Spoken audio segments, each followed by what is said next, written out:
Ikalimang kabanata. Maging handa sa pagbalik ng Panginoon. Mga kapatid, hindi ko na kailangang isulat pa sa inyo kung kailan mangyayari ang mga bagay na ito, dahil alam na ninyo na ang pagbabalik ng Panginoon ay katulad ng pagdating ng isang magnanakaw sa gabi. Mangyayari ito habang inaakala ng mga tao na mapayapa at ligtas ang kalagayan nila. Biglang darating ang kapahamakan nila, katulad ng pagsumpong ng sakit na nararamdaman ng babaeng manganganak na, at hindi sila makakaligtas. Ngunit kayo mga kapatid ay hindi namumuhay sa kadiliman, kaya hindi kayo mabibigla sa araw ng pagbabalik ng Panginoon, katulad ng pagkabigla ng isang tao sa pagdating ng magnanakaw. Dahil namumuhay na kayong lahat sa liwanag at hindi sa kadiliman. Kaya nga huwag tayong maging pabaya, katulad ng iba na natutulog, kundi maging handa at mapagpigil sa sarili. Sapagkat ang taong namumuhay sa kadiliman ay katulad ng taong pabaya na natutulog o katulad ng lasing na walang pagpipigil sa sarili. Pero dahil namumuhay na tayo sa liwanag, dapat ay may pagpipigil tayo sa sarili. Gawin natin bilang panangga sa dibdib ang pananampalataya at pag-ibig, at bilang helmet naman ang pag-asa natin sa pagliligtas sa atin ng Diyos, sapagkat hindi tayo itinalaga ng Diyos para sa kaparusahan, kundi para sa pagtatamo ng kaligtasan sa pamamagitan ng ating Panginoong Hesukristo. Namatay siya para sa atin, para kahit buhay pa tayo o patay na sa pagbalik niya, ay mabuhay tayo sa piling niya.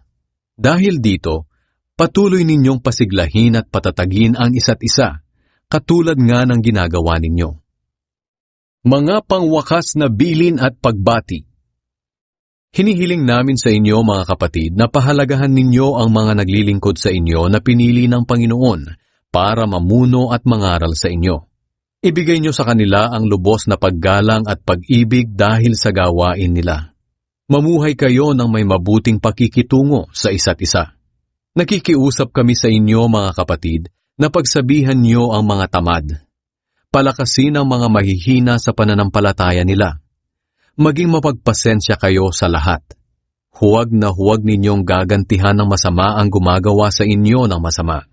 Sa halip sikapin ninyong makagawa ng mabuti sa isa't isa at sa lahat. Lagi kayong magalak, laging manalangin, at magpasalamat kayo kahit ano ang mangyari. Dahil ito ang kalooban ng Diyos para sa inyo na mga nakay Kristo Jesus.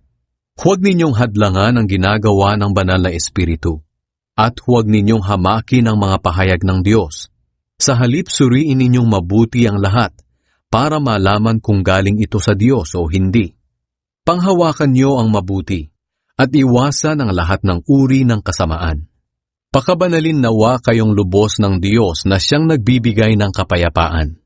At naway panatilihin niyang walang kapintasan ang buo ninyong pagkatao, ang espiritu, kaluluwa at katawan, hanggang sa pagbabalik ng ating Panginoong Hesukristo. Tapat ang Diyos na tumawag sa inyo, at gagawin niya itong mga sinasabi namin. Ipanalangin niyo rin kami mga kapatid. Magiliw ninyong batiin ang lahat ng mga kapatid diyan.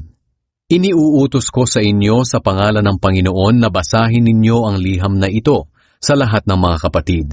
Pagpalain nawa kayo ng Panginoong Hesukristo.